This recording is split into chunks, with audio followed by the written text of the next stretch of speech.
आइए हम अब भारत की अक्षांशीय और देशांतरीय विस्तार को समझें।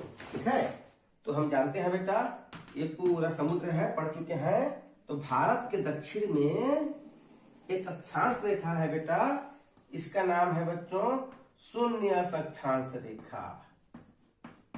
ये आपका शून्य अंश अक्षांश रेखा है, हम बार बार पढ़ चुके हैं। इसका क्या नाम है बेटा? इसका नाम है भूमध्य रेखा। ठीक, अब शून्य से हम पढ़ चुके हैं, जब शून्य से ऊपर की ओर जाएंगे, उत्तर की ओर जाएंगे, तो अक्षांश रेखा क्या होती जाती है जी?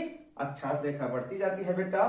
तो 0 1 2 3 यहां से हम आगे बढ़ते गए ना, तो 0 1 2 3 4 5 6 7 8, जैसे ही जो भारत का सबसे दक्षिणतम हिस्सा है यहां पर हम पहुंचे तो हम क्या देखते हैं? यहां जो अक्षांश रेखा है बेटा उसका माप कितना है? 8 डिग्री 4 मिनट। ये भारत भूमध्य रेखा से हम देखिए, इसके पहले मैं आपको बता चुका हूं भारत किस गोलार्ध में है। तो भारत उत्तरी और पूर्वी गोलार्ध में है। उत्तरी और पूर्वी गोलार्ध में है, इसका अर्थ है भूमध्य रेखा से उत्तर की ओर है। तो कितना उत्तर है? 8 डिग्री 4 मिनट उत्तरी अक्षांश।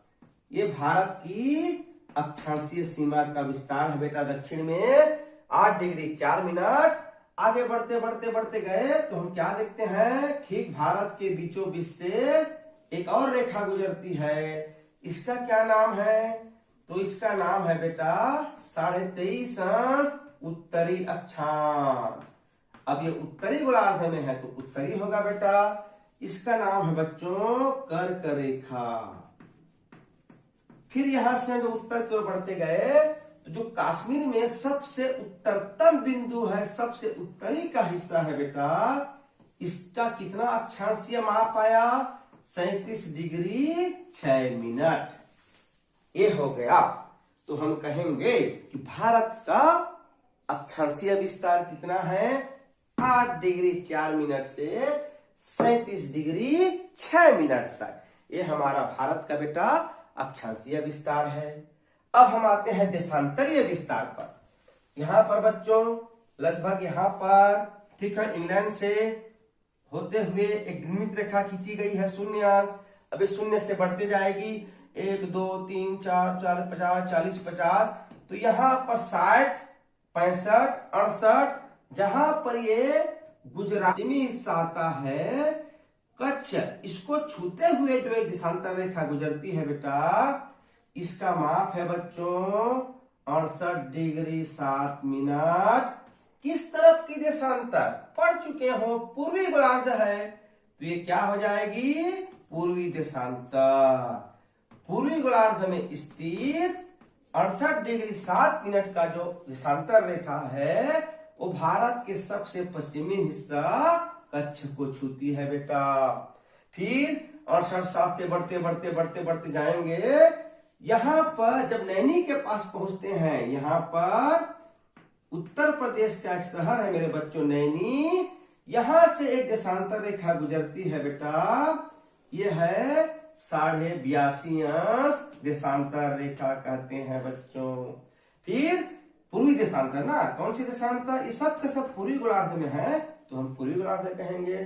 फिर यहां से बढ़ते बढ़ते बढ़ते जब हम अरुणाचल प्रदेश के सबसे जाते हैं बेटा, तो यहां जो पहुंचते हैं तो इसका जो माप है बच्चों ये होता है बेटा 97 डिग्री 25 मिनट।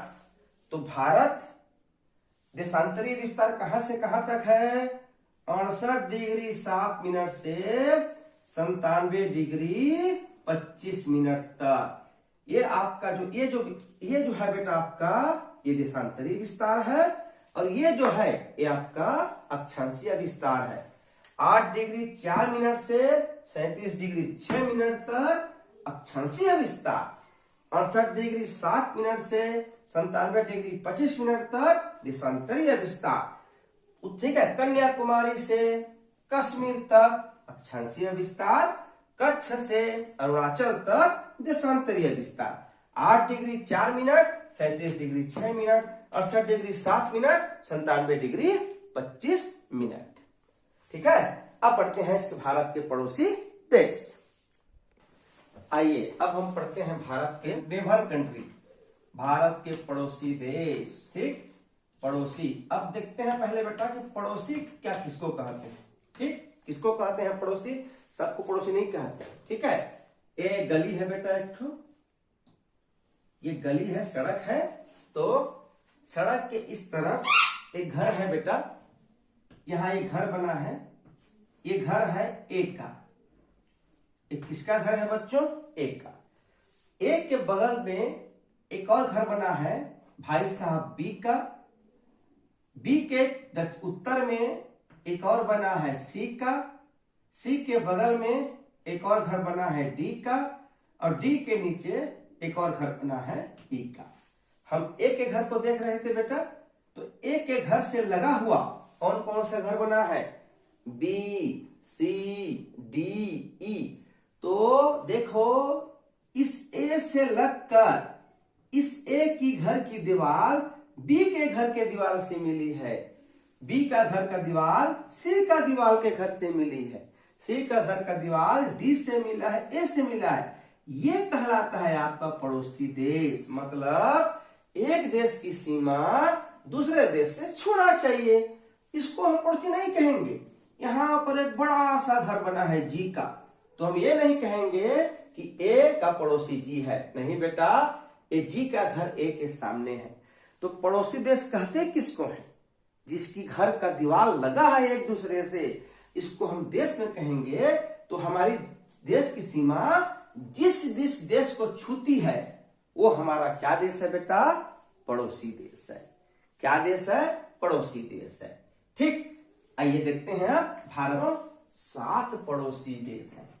भारत के पड़ोसी देशों की संख्या बेटा 7 है, 7। ठीक, अब आइए देखते हैं भारत के कहां कहां क्या पड़ोसी देश है।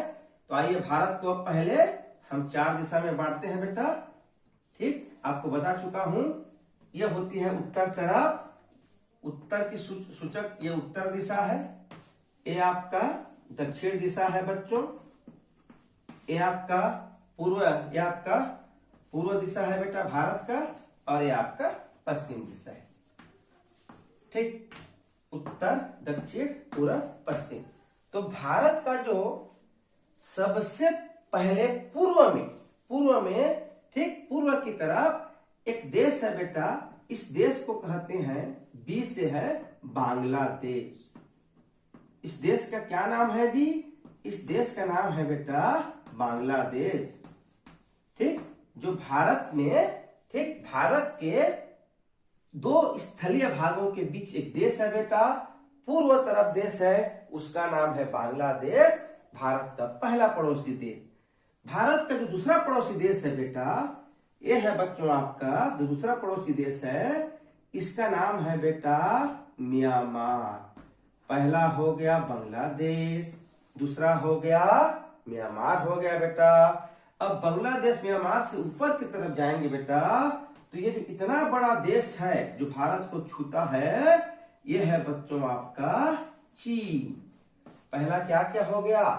पहला बांग्लादेश पड़ोसी देश, दूसरा म्यांमार, तीसरा चीन, चौथा बेटा यहाँ पर एक छोटा सा सुंदर सा देश है, प्राकृतिक सुंदरता वाला देश भूटान। ये आपका चौथा देश हो गया भूटान। 5वां पड़ोसी देश बेटा जो हम, ठीक है, ये है आपका नेपाल। ठीक, 5वां क्या हो गया बेटा? नेपाल। पहला पड़ोसी देश बांग्लादेश, दूसरा हो गया बेटा म्यांमार, तीसरा हो गया बेटा चीन, चौथा हो गया बेटा भूटान, 5वां बेटा हो गया आपका नेपाल। अब आते हैं 6वां देश बेटा, ये है आपका अफगानिस्तान। ये आपका 6वां पड़ोसी देश है बच्चों, इसका नाम है बेटा अफगानिस्तान। और जो 7वां पड़ोसी देश है, ठीक, ये है बेटा आपका पाकिस्तान। तो भारत के मेरे बच्चों इतने पड़ोसी देश हैं। ठीक, बांग्लादेश, म्यांमार, चीन, भूटान, नेपाल, अफगानिस्तान और पाकिस्तान। तो इसको हम कैसे, किस रूप में याद रखें? तो हम इसको इस रूप में याद रखेंगे, हमको जल्दी से याद होता है बेटा, BCP एंड MBA। ठीक, ये क्रम है बेटा। जब आगे कक्षा में जाओगे तो किस आधार पे क्रम है मैं बताऊंगा। अभी आप इतना जानिए, B से बांग्लादेश, C से चीन, P से पाकिस्तान, M से नेपाल, M से म्यांमार, B से भूटान और A से अफगानिस्तान। तो भारत के कितने पड़ोसी देश हो गए? भारत के बच्चों 7 पड़ोसी देश हैं। 7 नेबरिंग कंट्री, 7 पड़ोसी देश। ठीक है, अब आइए पढ़ते हैं भारत के राज्यों के बारे में। अब हम भारत के राज्यों के बारे में जाने बेटा। तो भारत में 28 ठो राज्य है और 8 ठो केंद्र शासित प्रदेश है। तो 28 स्टेट कंप्लीट है। अब पढ़ते हैं हम बेटा 8 केंद्र शासित प्रदेश हैं।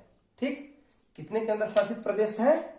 हमारे देश में प्रशासनिक व्यवस्था के अनुसार से 28 ठो राज्य हैं बच्चों और 8 ठो केंद्र शासित प्रदेश हैं। जब आप ठीक है उच्च कक्षाओं में पढ़ेंगे तो बताएंगे केंद्र शासित प्रदेश क्या होता है। अभी के लिए इतना जानिए आप, 28 ठो राज्य हैं और 8 ठो केंद्र शासित प्रदेश हैं। अब ये केंद्र शासित प्रदेश का तो 28 ठो राज्य हो गए, 8 ठो केंद्र शासित प्रदेश हो गए। इसको आपको याद नहीं करना है हमको, बस हमको जानना है। ठीक है, उच्च कक्षा में जाओगे तब इसको हम याद करेंगे।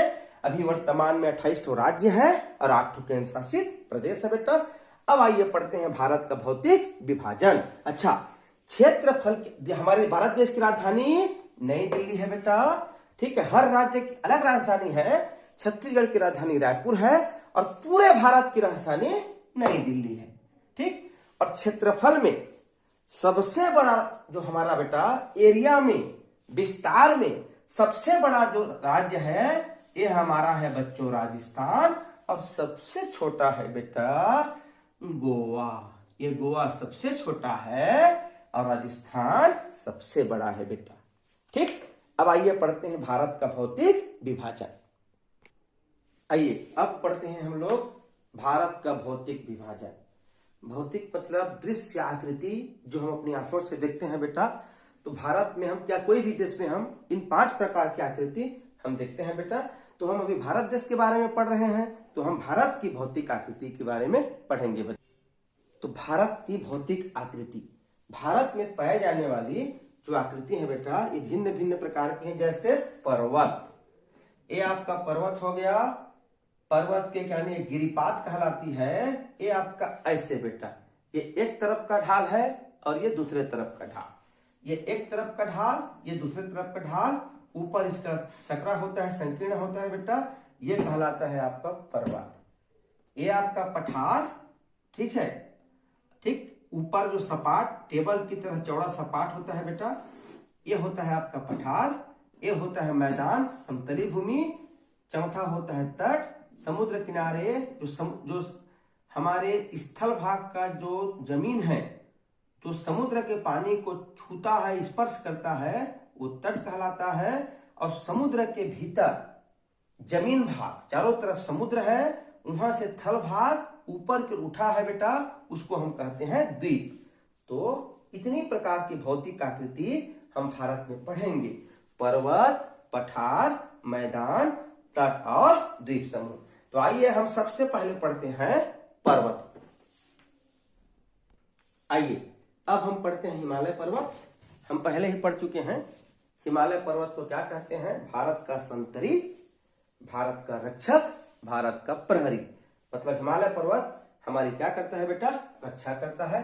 तो हिमालय 2 शब्द से मिलकर बना है। हिमालय 2 शब्दों से मिलकर बना है बच्चों।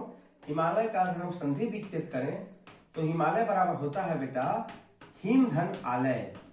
ठीक, हिम का अर्थ बर्फ होता है और आलय का घर होता है। आलय का मतलब क्या होता है बेटा? घर।